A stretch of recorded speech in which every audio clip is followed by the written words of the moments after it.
네, 자, 이번에는요, 저희가 이제 실적 시즌을 맞아서 이에 대한 부분들, 우리 증시 지금 현재 체력이 튼튼한 건지 이분과 함께 좀 점검을 해보고자 합니다. LS증권 정다운 연구원 모셨습니다. 어서 오십시오. 네, 안녕하십니까. 반갑습니다. 자, 단도직입적으로 여쭤볼게요, 연구원님. 자, 우리 증시가 연초 이후 상승률만 따지면 주요국 가운데서 1등을 차지했어요. 이거 얼마 만에 받은 성적표인지 모르겠는데 언제까지 이 기운 이어질까요? 네, 정말 다행히 작년에는 수익률 최하위권에 있었던 게 우리나라인데 올해 같은 경우는 그래도 얼마 안 되긴 하지만 좀 가파른 반등이라고 할 수 있는 오랜만에 보는 그런 반등을 좀 보이고 있습니다. 다만 좀 초를 치는 얘기일 수는 있겠지만은 지금 상황에서 더 올라갈 룸이 얼마나 있느냐라고 했을 때 저는 그게 크지는 않다라고 생각을 하고 있어요. 다만 하반기 들어가면은 이제 좀 올라가는 부분들이 있겠지만 시기적으로 좀 이르다라고 좀 평가를 하고 있습니다. 제가 그림을 가져온 게 있는데 PBR 차트를 좀 보여주실 수 있으면 보여주시면 좋을 것 같고요. PBR 차트를 보시면은 우리나라 시장 같은 경우는 보통 0.8배에서 1.0배 사이에서 왔다 갔다 하는 모습을 보입니다. 이 PBR 0.8배가 주로 경기 침체라든지 이런 위기 순간들에 조금 저점을 형성을 하는 모습이었고 1배를 넘어서는 순간은 우리나라의 수출 증가율이 우상향하는 구간에서 가속화하는 구간에서 좀 가능한 모습이었거든요. 근데 지금 상황을 생각을 해보면은 과연 우리나라에 대한 불확실성 요인, 이렇게 주가가 빠지게 했던 요인들이 완화되는 그림들, 해소되는 그림들이 있느냐라고 했을 때 그런 부분들이 아직은 좀 시기상조다라고 평가를 하고 있어서 일단은 PBR 0.9배 수준, 2,550포인트 정도를 타겟으로 보는 게 맞지 않을까 이렇게 생각을 하고 있습니다. 그러면은 외국인은 왜 들어온 걸까요? 일단 환율에 대한 것들과 그동안 너무 바닥이었기 때문에 조금 수익을 보고자 하는 그런 마음 때문이었을까요? 일시적인 겁니까? 네, 조금은 극단적으로 낮아진 상황에서 어느 정도 좀 순매수를 했다라고 보고 있고요. 그 배경에는 미국 시장이 물론 좋습니다만 미국 시장이 작년에도 20% 이상 올랐고요. 그 전년도에도 20% 이상 상승을 했습니다. 그러다 보니까 PER 레벨 자체가 22배까지 올라섰어요. 이게 PER 레벨이 높다라고 해서 무조건 시장이 안 좋다라고 얘기를 할 수 있는 건 아닙니다. 다만 그만큼 기대할 수 있는 수익률이 낮아진다라는 얘기를 드리는 거거든요. 기대할 수 있는 수익률이 낮아진다라고 하면은 어떤 행동을 할까요? 당연히 다른 투자처를 물색을 하겠죠. 그 상황에서 가장 극단적으로 부진했던 우리나라에 대해서 어느 정도 순매수를 한 게 아닌가라고 생각을 하고 있고 그러다 보니까 또 원달러 환율도 약간은 안정을 찾는 모습이었습니다. 그리고 뭐 뒤에서 또 얘기를 드리겠지만은 트럼프의 관세 정책에 대한 부분들이 아무래도 좀 이슈가 될 수 있는데 이런 부분들에 대해서도 걱정했던 것보다는 조금은 나아질 수 있지 않나라는 그런 약간 희망찬 기대를 좀 가질 수 있는 부분들이 있어서 이런 부분들이 맞물려서 우리나라에 대해서 외국인들이 좀 순매수를 했다라고 보시면 될 것 같은데 지분율로 보면은 이렇게 좀 반등을 하기 전에 외국인의 지분율이 29%대까지 31%대까지 낮아졌습니다.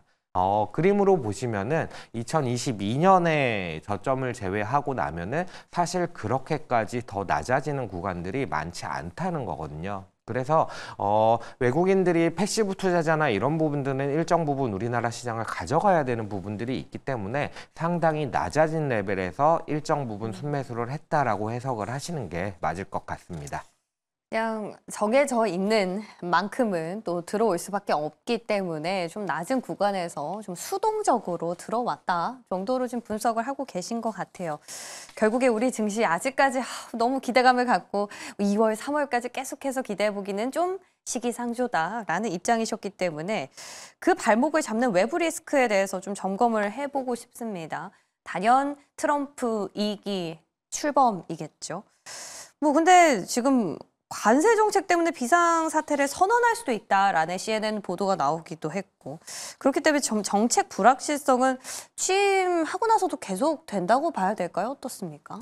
네, 관세 정책에 대한 불확실성은 취임 초기까지 저는 뭐 지금 시기를 가늠하기에는 약간 좀 이르기는 합니다만 네. 대략적으로 한 상반기 정도까지가 트럼프의 불확실성이 좀 유지가 되는 구간이지 않겠나라고 생각을 하고 시간이 있어요. 좀 걸리네요. 예. 트럼프 같은 경우는 일단 원하는 것을 얘기를 하고 그 다음에 협상을 통해서 그 원하는 것들을 좀 맞춰나가는 그런 전략을 좀 취하고 있거든요. 근데 이런 부분들이 이번에도 좀 이어진다라고 생각을 하고 있고 얼마 전에 이제 워싱턴 포스트에서 보도가 나왔었잖아요.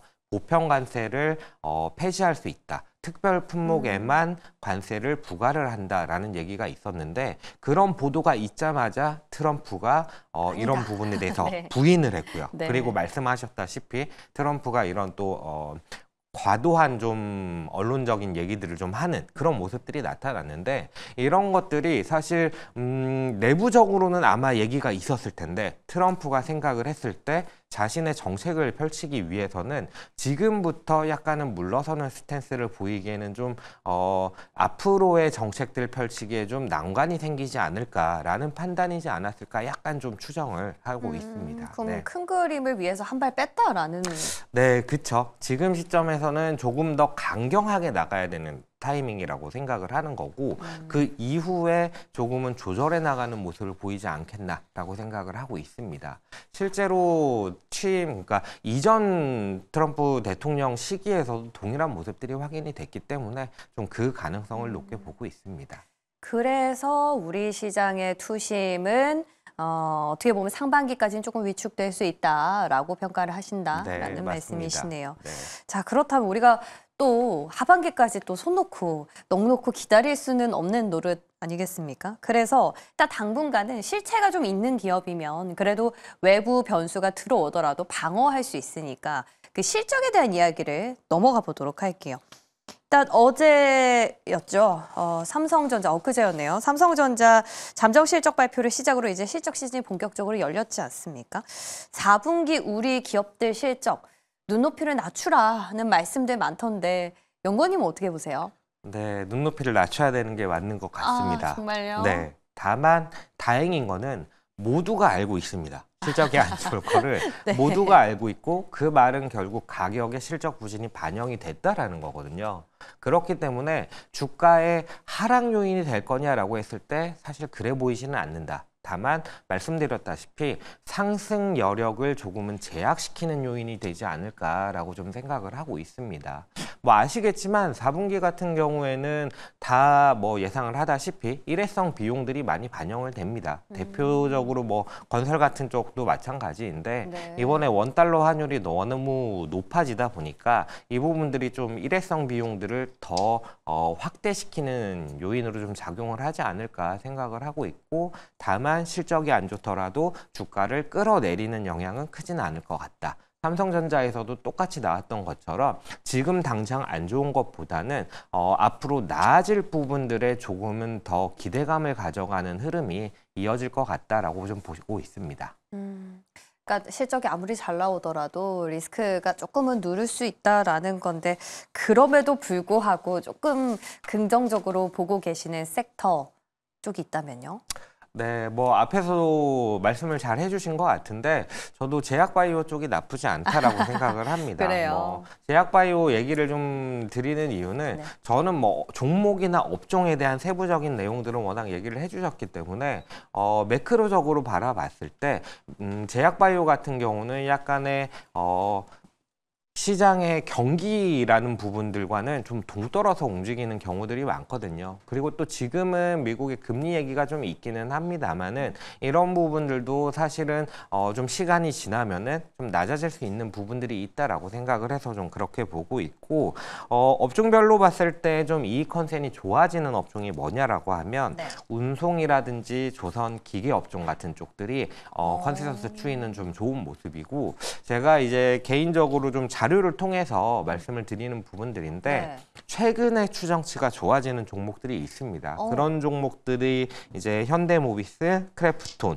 한국전력, S오일, 오리온, 롯데정밀화학, NHN 같은 종목들인데 이 중에서 좀 특징적이었던 것들은 S오일이나 NHN 같은 종목인 것 같아요. 상대적으로 좀 소외되어 있던 업종, 종목이죠. 정유주 사실 아무도 안 보던 그런 종목인데 실적 정상화에 대한 기대감이 조금 나오니까 극단적으로 낮아진 주가에서 빠르게 좀 반등하는 모습을 보이고 있어서 이런 컨셉을 가져가는 게 좀 어떨까 생각을 하고 있습니다.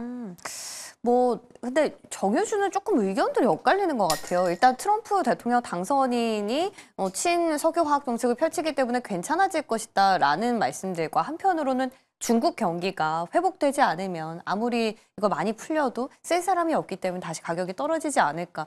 연구원님은 어떻게 분석을 하십니까? 제가 유가에 대해서 뭐 좀 분석을 하고 이러지는 않기는 한데, 네. 유가 자체가 하반기로 가면은 사실 좀 나아질 거라고 보고 있어요. 근본적으로는 이제 하반기가 미국의 금리 인하 효과가 어느 정도는 좀 발현이 되는 시기이지 않을까라고 생각을 하고 있어서 그러면은 당장 상반기 이렇게 아직 시간이 많이 남았는데 지금 사도 되냐라고 했을 때 주가가 워낙 극단적으로 낮아져 있습니다. 차트 보시면은 참 올랐다고는 말씀을 드렸지만 차트로 보면은 정말 뭐 소위 말하는 고개를 든 정도 같이 보이는 그런 상황이라서 이렇게 낮은 레벨에서는 이 정도 주가 상승도 충분히 긍정적으로 볼만하다라고 생각을 합니다. 네, 그럼 퀀트 분석 결과 어떤 자리에 대한 매력도 측면에서 S-오일 그리고 현대모비스는 또 저희 자동차 쪽에서 이야기 나눌 때도 있었던 코멘트죠. 잘 체크해 보도록 하겠습니다. 자, 그러면 조금 더 좁혀서요. 우리 이번 달에는 어떤 일정들과 뭐 어떤 재료들 좀 주목하면 좋을지 도와주세요. 네, 저희 이번 달에 있을 일정을 좀 살펴보면요. 다음 주에 시작되는 JP모건 헬스케어 컨퍼런스가 있고요. 16일에 금통위, 20일에 트럼프 취임, 24일에 BOJ 금융정책위원회, 29일에 FOMC가 있습니다.